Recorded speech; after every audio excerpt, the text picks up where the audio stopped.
तो कभी कभी अल्प लोग ज्ञान की इस प्रक्रिया को कार्य क्षेत्र की अंतःक्रिया के रूप में मानने की भूल करते हैं। तो कल मैंने इसके पहले पैराग्राफ डिटेल में चर्चा की थी, आज बाकी का देखेंगे। तो थोड़ा मैं पहले पैराग्राफ में इतना मैं भार नहीं दूंगा आज, लेकिन वास्तव में यही असली ज्ञान की प्रक्रिया है। यदि कोई इस प्रक्रिया को स्वीकार कर लेता है तो परम सत्य तक पहुंचने की संभावना हो जाती है। सिंपल वस्तु है ना, विनम्रता होनी चाहिए। भगवान तो हाँ, कृष्णा एक्सेप्ट एनीथिंग, पत्रम पुष्पम फलम तो यो मे भक्त प्रायश्चिति, but what is the main ingredient? Humility and love. नम्रता तो होनी चाहिए, ह्यूमिलिटी एंड लव होना चाहिए। दम्भहीनता, दम्भ मतलब डुप्लिसिटी, अहिंसा। भगवान कभी पत्रम पुष्पम फलम तो ये बोले, कभी नॉनवेज देने के लिए नहीं बोले। सरलता होनी चाहिए, सिंप्लिसिटी विदाउट डुप्लिसिटी। ये सारे लक्षण है तो आपसे भगवान प्रसन्न होंगे, और भगवान प्रसन्न हो गए तो आपके अंदर से अपने आप ज्ञान स्फुरित करते हैं। तेने ब्रह्मा वेद आदि कवये, तो ब्रह्मा जी के हृदय में भी भगवान ने ही ज्ञान स्फुरित किया था।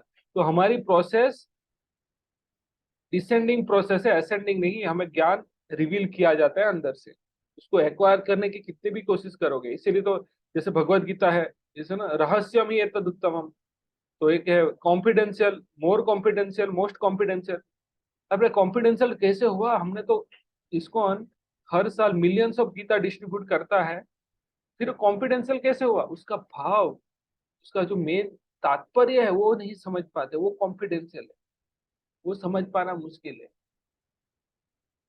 ठीक है, तो इसीलिए ये सब चीजें होना जरूरी। प्रामाणिक गुरु के पास जाना, पवित्रता, ये सब क्या है हम चर्चा करते हैं। स्थिरता, आत्मसंयम। आत्मसंयम मतलब हमें बोला गया no meeting, no gambling, no illicit sex, no intoxication. वही इंद्रिय तृप्ति के विषय का परित्याग, अहंकार का अभाव, प्राइड नहीं होना चाहिए। तो ये सब चीजें का लक्षण है। तो इसीलिए क्या बताया गया कि यदि कोई इस प्रक्रिया को स्वीकार कर लेता है तो परम सत्य तक पहुंचने की संभावना हो जाती है। यह इसके पूर्व बताए गए 24 तत्वों का विकार नहीं है, यह वास्तव में इन तत्वों के पास से बाहर निकलने का साधन। तो जो भौतिक बंधन में जो फंसे है उससे बाहर निकलने का ये साधन है। तो कौन सा बंधन है? तो देहधारी आत्मा 24 तत्वों के से बने आवरण रूपी शरीर में बंद रहता है। तो कौन से? पंच महाभूत, वो हमने चर्चा की पिछले श्लोक में। और यहाँ पर ज्ञान की जिस प्रक्रिया का वर्णन है वह उससे बाहर निकालने का साधन। तो ये प्रक्रिया से हम ये बंधन से बाहर निकल सकते हैं। ज्ञान की प्रक्रिया के संपूर्ण वर्णन में 11वें श्लोक की प्रथम पंक्ति सर्वाधिक महत्वपूर्ण है। तो ये बहुत सारी प्रक्रिया दी है ज्ञान की, ये 19 प्रक्रिया दी है। उसमें से सबसे सर्वाधिक महत्वपूर्ण क्या है? मयि च अनन्य अनन्य योगेन भक्ति अव्यभिचारेण। तो भक्ति, लेकिन कैसी अनन्य भक्ति? अनन्य मतलब किसकी? सिर्फ कृष्ण की। मयि च, मयि मतलब यहाँ पे, हाँ मई मतलब यहाँ पे मुझ में भगवान बोल रहे हैं। मई मतलब भगवान की भक्ति, वो भी अनन्य भक्ति, सिर्फ भगवान कृष्ण की भक्ति। फिर बोलते भक्ति व्यभिचारिणी। कोई व्यभिचार मतलब किसको बोलते हैं? जैसे प्रोस्टिट्यूट है कि बहुत सारे मेल से रिलेशन रखती है, और हो सकता है मेल बहुत सारे स्त्रियों से रिलेशन रखता है, तो व्यभिचार कहलाता है। तो बोलते सिर्फ कृष्ण भगवान की भक्ति और उनके विष्णु तत्व की भक्ति, किसी और की नहीं, किसी और की नहीं, कोई देवताओं की नहीं, सिर्फ भगवान की अनन्य भक्ति, किसी और की नहीं। जैसे always remember Krishna, never forget Krishna. So when I say always remember Krishna, so never forget krishna is already said, but I am saying never forget krishna to emphasize that don't forget krishna। जब यहाँ पे भगवान बता रहे हैं अनन्य योगे ना, मतलब सिर्फ भगवान कृष्ण की भक्ति, अव्यभिचारिणी मतलब किसी और की नहीं। तो भगवान यहाँ पे भार दे रहे हैं कि भाई भगवान कृष्ण और विष्णु तत्व की ही भक्ति है, उसके अलावा कोई है नहीं। ठीक है, तो ज्ञान की प्रक्रिया का अवसान भगवान की अनन्य भक्ति में होता है। तो ये बहुत महत्वपूर्ण है। अगर ये सारे हमारे अंदर अच्छे अच्छे लक्षण है लेकिन ये नहीं हो रहा है तो बाकी सब चीजों का कोई मतलब नहीं है। तो वही बता रहे हैं जैसे, लेकिन यदि कोई पूर्ण कृष्ण भावना से भक्ति ग्रहण करता है तो अन्य 19 बातें से उसके अंदर स्वयं विकसित हो जाती है। अगर किसी को आपके अंदर ये कोई लक्षण नहीं है, विनम्रता, दमहीनता, कोई लक्षण नहीं, और सीधा सीधा कोई बोला हरे कृष्णा बोलो, तो हरे कृष्णा बोल दिया तो वहां से आपकी भक्ति शुरू हो गई। धीरे धीरे लक्षण आएंगे और उसके बाद ज्ञान की भी वृद्धि होने लगेगी। भक्ति ऐसी कॉन्टिजियस है वो। उसके लिए श्रीमद् भागवतम के 5वें अध्याय का 5वें स्कंद का 18वें अध्याय का 12वां श्लोक, यस्य अस्ति भक्ति भगवती अकिंचना सर्वे गुणेश तत्र सुरा तत्र समासत सुरा हरा व भक्त से कुतो महात्मा मनोरथेन धावतो। तो जिसने भक्ति की अवस्था प्राप्त कर ली उसमें ज्ञान के सारे गुण विकसित हो जाते हैं, जैसे कि 8वें श्लोक में उल्लेख हुआ है। गुरु ग्रहण करने का सिद्धांत अनिवार्य है। गुरु आचार्य उपासनम, यहाँ पे बोला है आचार्य उपासनम। आचार्य उपासनम बहुत महत्वपूर्ण है। और भगवत गीता के चौथे अध्याय के 34वें श्लोक में भी तद्विधि प्रणिपात या परिप्रश्न सेवया वहां पर आया। फिर स्वयं अर्जुन ने भी यही उदाहरण प्रस्तुत किया, शिष्य हम साधि माम ताम प्रपन्न। तो भगवान को गुरु के रूप में स्वीकार किया और अपने आप को शिष्य बना लिया। तो आध्यात्मिक जीवन का शुभ आरंभ तभी होता है जब प्रामाणिक गुरु ग्रहण किया जाए। तो हमें कोई भी कार्य करना है, डॉक्टर के पास जाना है, तो हम हेल्थ खराब है तो डॉक्टर को गुरु के रूप में स्वीकार कर सकते हैं शरीर के लिए। अगर हमें एडमिशन है तभी काउंसलिंग चाहिए, तो सब जगह पे चाहिए। तो इसीलिए आध्यात्मिक जीवन का शुभ आरंभ तभी होता है जब प्रामाणिक गुरु ग्रहण किया जाए। भगवान श्री कृष्ण यहाँ पर स्पष्ट कहते हैं कि ज्ञान की यह प्रक्रिया ही वास्तविक मार्ग है, इससे परे जो भी विचार किया जाता है व्यर्थ होता है। बहुत महत्वपूर्ण है।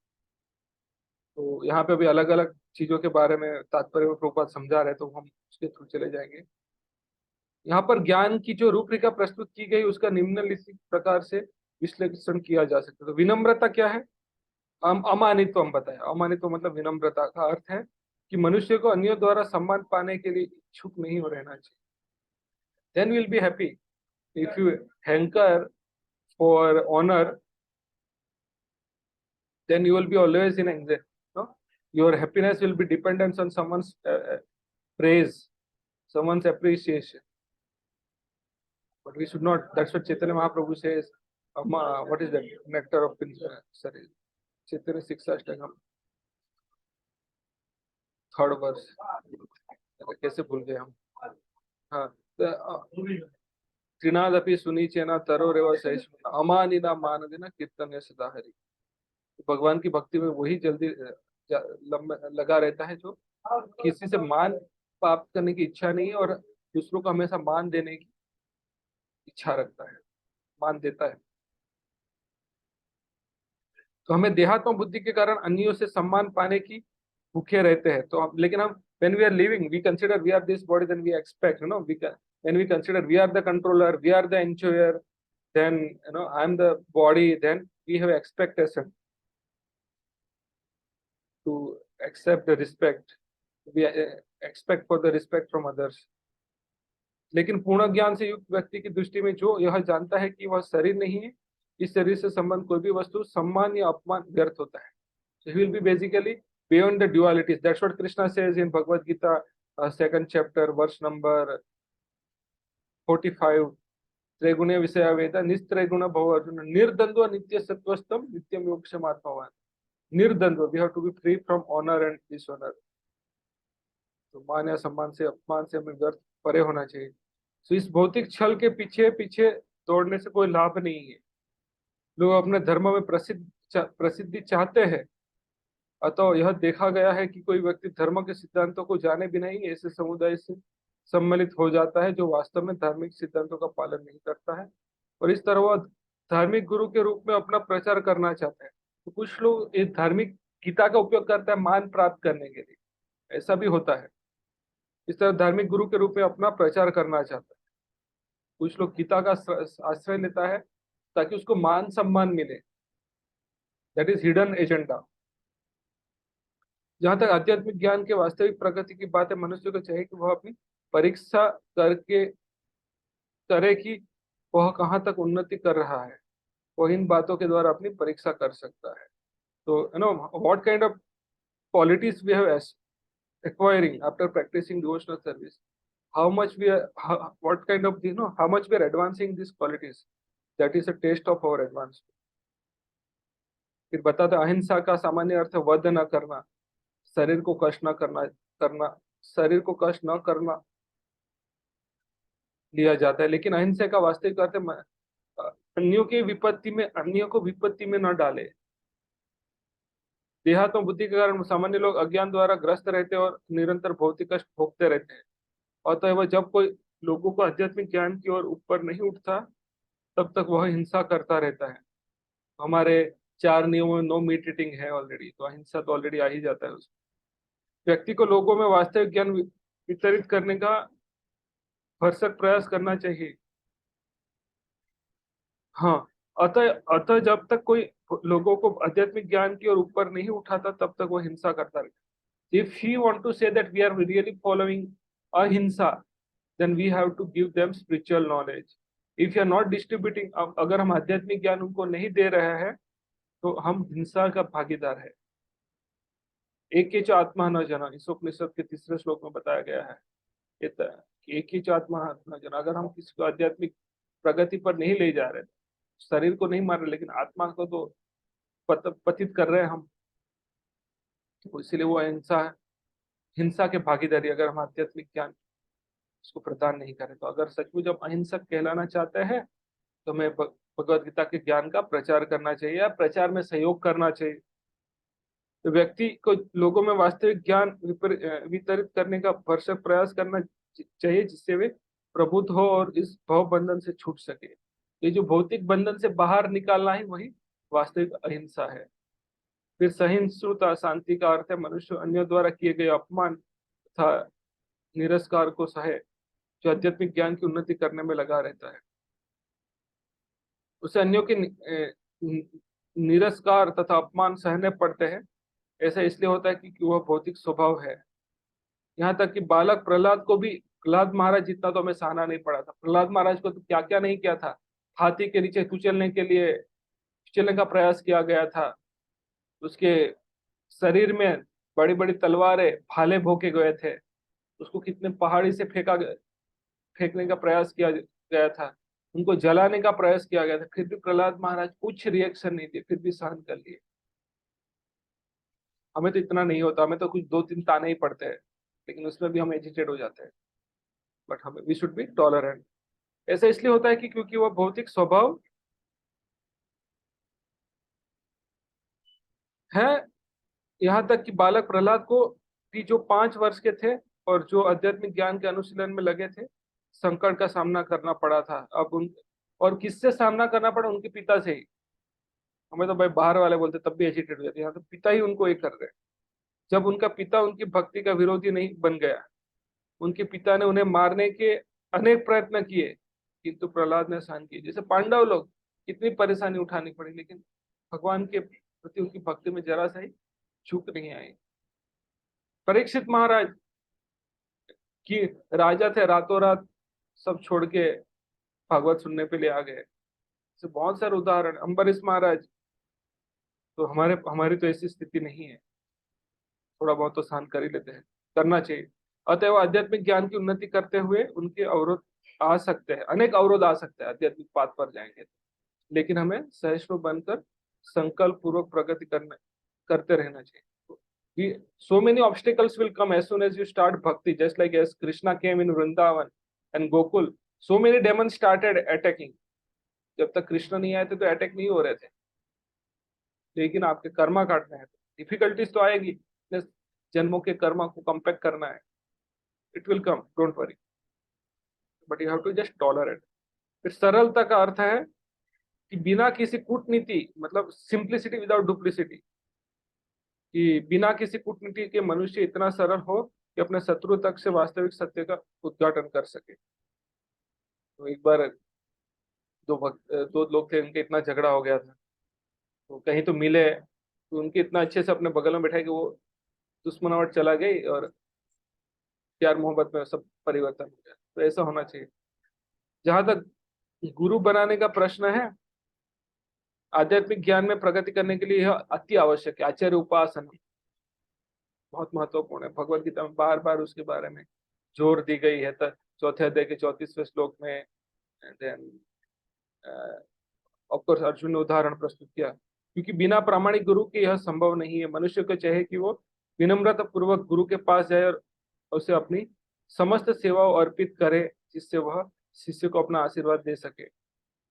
क्योंकि प्रामाणिक गुरु कृष्ण का प्रतिनिधि होता है, अतएव यदि वह शिष्य को आशीर्वाद देता है, शिष्य तुरंत प्रगति करने लगता है। तो आज हमारे लिए कृपा बहुत महत्वपूर्ण है। भले ही वह विधि विधानों का पालन न करता रहा, अतः जो बिना किसी स्वार्थ के अपने गुरु की सेवा करता है उसके लिए यह यम नियम सरल बन जाता है। जैसे कौन सा एक उदाहरण आता है, मैं भूल गया, लेकिन एक गुरु थे, अपने शिष्य को बोला था कि जब खेत में पानी आ रहा है नहीं, तो पानी पूरा खेत से निकल जा रहा था, तो शिष्य बहुत कोशिश की मिट्टी डाल के रोकने की, लेकिन रोक ही नहीं पाए, तो वो सो गए वहां पर ही, अपने शरीर से ढक दिया। तो गुरु ढूंढते ढूंढते उनको आए, भाई मिल ही नहीं रहा शिष्य, तो देखा रहे शिष्य अपने वो जो बांध टूट गया था वहां पर लेट के पानी को रोका हुआ था। तो गुरु उनको बहुत प्रसन्न हुए और बोले, आपको मैं आशीर्वाद देता हूँ कि आपको सारा ज्ञान प्राप्त हो जाए। तो हमारी प्रक्रिया तो ये है, प्रसन्न करना। ठीक है। आध्यात्मिक जीवन में प्रगति करने के लिए पवित्रता अनिवार्य है। पवित्रता दो प्रकार की होती है, आंतरिक तथा बाह्य। बाह्य पवित्रता है स्नान करना, लेकिन आंतरिक पवित्रता के लिए निरंतर कृष्ण का चिंतन तथा हरे कृष्ण मंत्र का कीर्तन करना होता है। इस विधि से मन में से पूर्व कर्मों की संचित धूलि घट जाती, जैसे चेतो दर्पण मार्जनम, भवमहादावाग्नि निर्वापणम, श्रेया कैरव चंद्रिका वितरणम, विद्यावधु जीवनम, आनंदम बुद्धिवर्धनम, प्रतिपदम पूर्णामृत आस्वादनम, सर्वात्मा स्नापणम परम विजय श्री कृष्ण संकीर्तनम। चेतो दर्पण मार्जनम, जिस प्रकार से हरि संकीर्तन की डोरी क्या है, जैसे आप हरे कृष्ण जप करेंगे तो अपने जो हृदय में मल पड़ा हुआ है साफ करेगा। फिर दृढ़ता का अर्थ है कि आध्यात्मिक जीवन में उन्नति करने के लिए मनुष्य दृढ़ संकल्प होना चाहिए। There will be so many difficulties, so many agitations will come through mind and body, but we have to tolerate. ऐसे संकल्प के बिना मनुष्य ठोस प्रगति नहीं कर सकता। आत्मा संयम का अर्थ है आध्यात्मिक उन्नति के पद पर जो भी बाधक है वो उसे स्वीकार न करना। So just like we are advise, no meat eating, no gambling, no illicit sex, no intoxication. We should not accept. So there are some do's and there are some don'ts. तो हमें क्या नहीं करने के लिए बोला कि मीट ईटिंग नहीं करना है, गैम्बलिंग नहीं करना है, इलिसिट सेक्स नहीं करना है, इंटॉक्सिकेशन नहीं। क्या करना है वो भी बताया गया।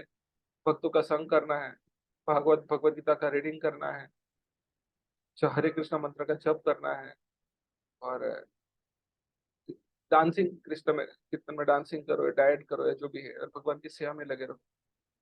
तो ये महत्वपूर्ण है। मनुष्य को मनुष्य को इसका अभ्यस्त बनकर ऐसी किसी भी वस्तु को त्याग देना चाहिए जो आध्यात्मिक उन्नति के पथ में प्रतिकूल हो। इसलिए अनुकूल संकल्प, प्रतिकूल से वर्जन। जो फेवरेबल है वो एक्सेप्ट करो, जो अनफेवरेबल है उसको रिजेक्ट करो। यह असली वैराग्य है। इंद्रिया इतनी प्रबल है कि वह सदैव इंद्रिय तृप्ति के लिए उत्सुक रहती है। तो वायोर नाव विवम्बस, मतलब एक रोमिंग सेंस, दूसरे अध्याय के 67वें वर्ष में हमने चर्चा किया था। एक one roaming sense on one particular sense object will carry away even to the learned person. तो अनावश्यक मांगों की पूर्ति नहीं करनी चाहिए। इंद्रियों की उतनी ही तृप्ति की जानी चाहिए जिससे आध्यात्मिक जीवन में आगे बढ़ने में अपने कर्तव्यों की पूर्ति होती हो, उससे ज्यादा नहीं। सबसे महत्वपूर्ण किंतु वश में न आने वाली इंद्रिय जीव है। तो as we already discuss in nectar of instruction, वाचो वेगम, मनसा क्रोधा वेगम, जीवा वेगम, उदरोपस्थ वेगम। जीवा को कंट्रोल में करेंगे तो अपने आप सारी चीजें आएंगी। तो जीवा को दो प्रकार से कंट्रोल कर सकते हैं। एक तो खाना होता है, एक का मतलब बोलना। तो बोलना है तो कृष्ण कथा बोलो, हरि नाम करो, और खाना है तो कृष्ण प्रसाद खाओ। तो यदि जीव पर संयम कर लिया गया तो समझो अन्य सारी इंद्रिय वशीभूत हो जाती है। अगर जीवा पे कंट्रोल कर लिया तो बहुत सारी चीज सही हो जाएगी। जीव का कार्य स्वाद ग्रहण करना, अतः ये हमने चर्चा के लिए। जहां तक नेत्रों का संबंध, उन्हें कृष्ण के सुंदर रूप के अतिरिक्त अन्य कुछ नहीं देखना देना चाहिए। तो हमने वो अम्बरीश महाराज के उदाहरण में हमने चर्चा की थी, तो मैं डिटेल में नहीं जा रहा हूँ उसमें। और कानों से श्रवण करना चाहिए और नाक से भगवान के अर्पित किए गए फूलों को सूंघना चाहिए। यह भक्ति की विधि है। और यहाँ यह समझना होगा कि भगवत गीता केवल भक्ति के विज्ञान का प्रतिपादन करती है। भगवत गीता के हर एक चैप्टर के अंदर भक्ति ही आती है, और भगवत गीता का कंक्लूजन भी भक्ति है, सर्वधर्मान परित्यज्य मामेकं शरणं व्रज, हम तुम सर्व पापी मोक्षयिष्यामि मा शुचि। भक्ति ही प्रमुख एवं एकमात्र लक्ष्य है। भगवत गीता के बुद्धिहीन भाष्यकार तो भक्त भाष्यकार पाठक के ध्यान को अन्य विषयों की ओर मोड़ना चाहते हैं, लेकिन भगवत गीता में भक्ति के अतिरिक्त अन्य कोई भी विषय नहीं। तो एनीवे थोड़ा मैं ले जाऊंगा अभी। मिथ्या अहंकार का अर्थ है इस शरीर को आत्मा मानना। जब कोई जान जाता है कि वह शरीर नहीं अपितु आत्मा है, तो वो वास्तविक अहंकार को प्राप्त करता है। तो you can not be free of ego. Ego can be either true और false. False ego means you consider yourself as this body and separate from, sorry, you consider yourself as an enjoyer, तो वो होता है। But true ego means you consider that you are part and parcel of Krishna and you are servant of Krishna. You are not this body. That is also there. That is called true ego. So तो हमें वास्तविक अहंकार को प्राप्त करना चाहिए। अहंकार तो रहता ही है, लेकिन हमें एक मिथ्या होता है, एक सच्चा होता है। तो हमें सच्चा अहंकार कि हम भगवान कृष्ण के अंश है, हम उनके सेवक हैं, वे शरीर नहीं हम आत्मा है, तो ये होना चाहिए। तो उसके बारे में तो हमने बहुत चर्चा की है। उसके बाद आगे आता है कि जन्म मृत्यु जरा तथा व्याधि को स्वीकार करने के कष्ट को समझना। तो हमने बेसिक कोर्स में ऑलरेडी चर्चा की है, और वहां पे श्लोक कोट किया था कि बुद्धिमान व्यक्ति कौन है, जो ये समझता है कि जन्म मृत्यु जरा व्याधि ही सच्चे जीवन के, they are the real problems of life, someone consider then they are in knowledge. तो ये सब चीजें हमें चर्चा तो की है, तो उसके बारे में मैं नहीं जाऊंगा अभी। जहां तक संतान पत्नी तथा घर की विरक्ति की बात है, इसका अर्थ यह नहीं है कि उनके लिए कोई भावना नहीं कि न हो। इसका मतलब यह नहीं कि भावना नहीं होना चाहिए। ये सब स्नेह की प्रकृति की वस्तु, प्राकृतिक वस्तु ये है। लेकिन जब ये आध्यात्मिक उन्नति में अनुकूल ना हो, तो उनके प्रति आसक्त नहीं होना चाहिए। You have to take care but don't be attached. घर को सुखमय बनाने के सर्वोत्तम विधि कृष्ण भावना अमृत है। यदि कोई कृष्ण भावना अमृत से पूर्ण रहे, वो अपने घर को अत्यंत सुखमय बना सकता है, क्योंकि कृष्ण भावना अमृत की विधि अत्यंत सरल है। केवल इसमें केवल हरे कृष्ण कृष्ण कृष्ण हरे हरे, हरे राम राम राम हरे हरे का कीर्तन करना होता है, और कृष्ण अर्पित भोग को ग्रहण करना है। भगवत गीता तथा श्रीमद् भागवतम जैसे ग्रंथों पर विचार विमर्श करना होता है। एटलीस्ट घर में भागवतम को रखोगे तो भागवतम स्वयं भगवान है, भगवत गीता को रखोगे वो भी भगवान स्वयं रहेंगे वहां पर। इन चारों बातों से मनुष्य सुखी होगा। मनुष्य को चाहिए कि अपने परिवार के सदस्य को ऐसी शिक्षा दे। परिवार के सदस्य प्रतिदिन कैसे देना है वो डिटेल अभी, तो आज ही लेके डंडा लेके मत बैठ जाना, नहीं तो झगड़ा हो जाएगा। थोड़ा बुद्धि से करना पड़ेगा। परिवार के सदस्य प्रतिदिन प्रातः तथा सायकाल बैठकर साथ साथ हरे कृष्ण मंत्र का कीर्तन करें। यदि कोई इन चारों सिद्धांतों का पालन करते हुए अपने पारिवारिक जीवन की कृष्ण भावना अमृत विकसित करने में ढाल सके, तो पारिवारिक जीवन को त्याग कर विरक्त जीवन बिताने की आवश्यकता नहीं है, तो घर में ही वृंदावन बन जाएगा। लेकिन यदि यह आध्यात्मिक प्रगति के लिए अनुकूल न रहे, तो पारिवारिक जीवन का परित्याग कर देना चाहिए। मनुष्य को चाहिए कि कृष्ण के साक्षात्कार करने या उनकी सेवा करने के लिए सर्वस्व न्यौछावर कर दे, जिस प्रकार से अर्जुन ने किया था। अर्जुन अपने परिजनों को मारना नहीं चाह रहा था, किंतु जब वह समझ गया कि परिजन कृष्ण साक्षात्कार में बाधक हो रहे, तो उसने कृष्ण के आदेश को स्वीकार किया। वह उनसे लड़ा और उसने उनको मार डाला। इन सब विषयों में मनुष्य को पारिवारिक जीवन के सुख दुख से विरक्त रहना चाहिए, क्योंकि इस संसार में कोई भी ना तो पूर्ण सुखी रह सकता है ना दुखी। तो सब चीजें हैं, और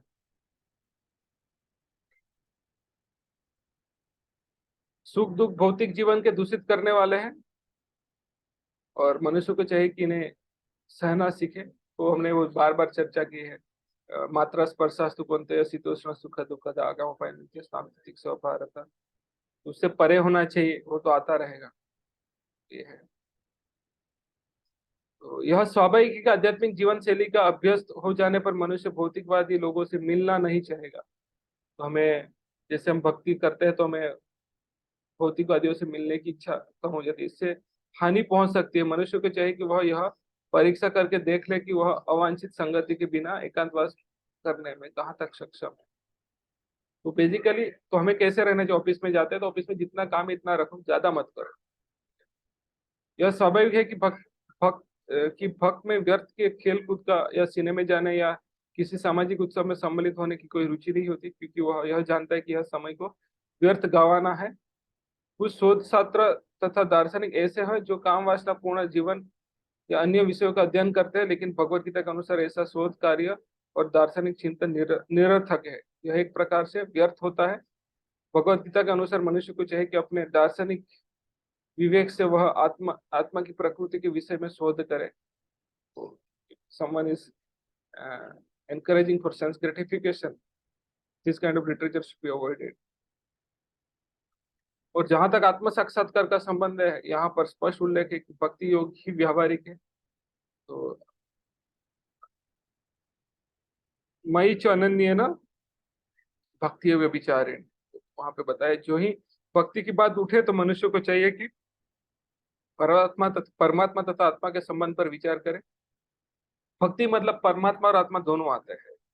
आत्मा तथा परमात्मा कभी एक नहीं हो सकते, विशेषतः भक्ति योग में तो कभी नहीं। परमात्मा के प्रति आत्मा की यह सेवा नित्य है, जो कि स्पष्ट की गई, अतः वह भक्ति शाश्वत है। मनुष्य को इसी दार्शनिक धारणा में स्थित रहना चाहिए। तो श्रीमद् भागवतम में जो परम सत्य की वास्तविक कैसे जान सकते भगवान को, ब्रह्मा परमात्मा भगवान को, उसके बारे में बताया है। ठीक है, तो परम सत्य के साक्षात्कार में भगवान पराकाष्ठ होते हैं, अतः एवं मनुष्य को चाहिए कि भगवान को समझने के पद तक पहुंचे और भगवान की भक्ति में लग जाए, यही ज्ञान की पूर्णता है।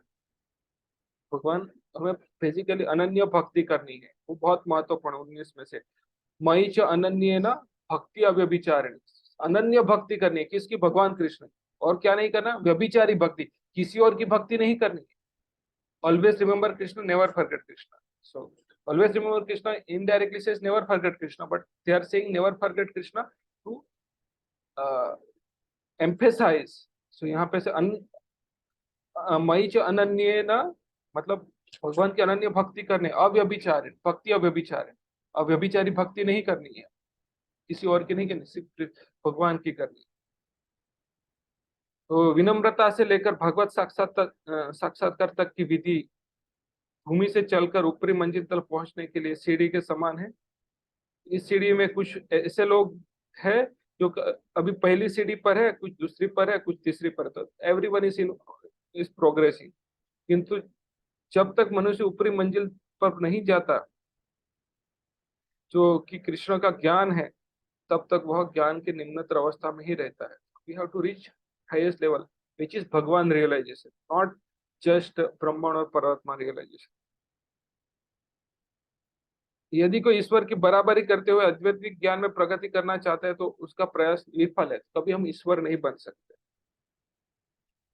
और वो बनने का प्रयत्न भी नहीं करना चाहिए। यह स्पष्ट कहा गया है कि विनम्रता के बिना ज्ञान संभव नहीं है। अपने की ईश्वर समझना सर्वाधिक गर्व है। तो विनम्रता सबसे पहला स्टेप क्या है, that we have to consider Krishna is a supreme personality of godhead and we are subordinate.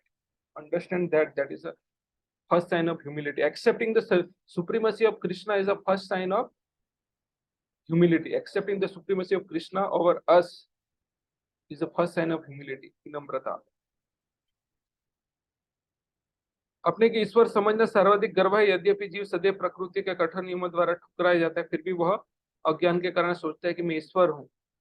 ज्ञान का शुभारंभ अमानित्व या विनम्रता से ही होता है। So this is the first step. We have to accept we are subordinate to the Supreme Lord Krishna. Krishna is the Supreme Person of God. That is the first sign of विनम्रता, humility. और मनुष्य को विनम्र होना चाहिए। परमेश्वर के प्रति विद्रोह के कारण ही मनुष्य प्रकृति का अधीन हो जाता है। तो मनुष्य की इस सच्चाई को जानना और उसे विश्वस्त होना चाहिए। तो if you want to acquire knowledge, so yesterday we discussed what is the ज्ञान. So Krishna has described the process of acquiring knowledge.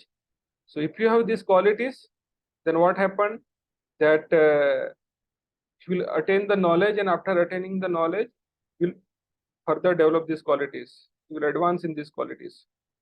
So that way, we completed this qualities process of acquiring knowledge. So tomorrow we'll go ahead, that what is ज्ञेय, जानने लायक क्या है उसके बारे में कल भगवान बताएं, तो भगवान बताएंगे उसके बारे में कल चर्चा करेंगे। तो हमने एटलीस्ट 3 प्रश्नों का उत्तर देख लिया, बाकी के प्रश्नों का उत्तर कल देखेंगे हम। तो बहुत बहुत धन्यवाद। हरे कृष्णा। तो ये मीटिंग अपने आप ही बंद हो जाएगी 1 मिनट में। अगर क्वेश्चन आंसर नहीं हो पाए तो कल भी पूछ सकते हैं, कोई दिक्कत नहीं। हरे कृष्णा। हरे कृष्ण प्रभु जी। हरे कृष्णा।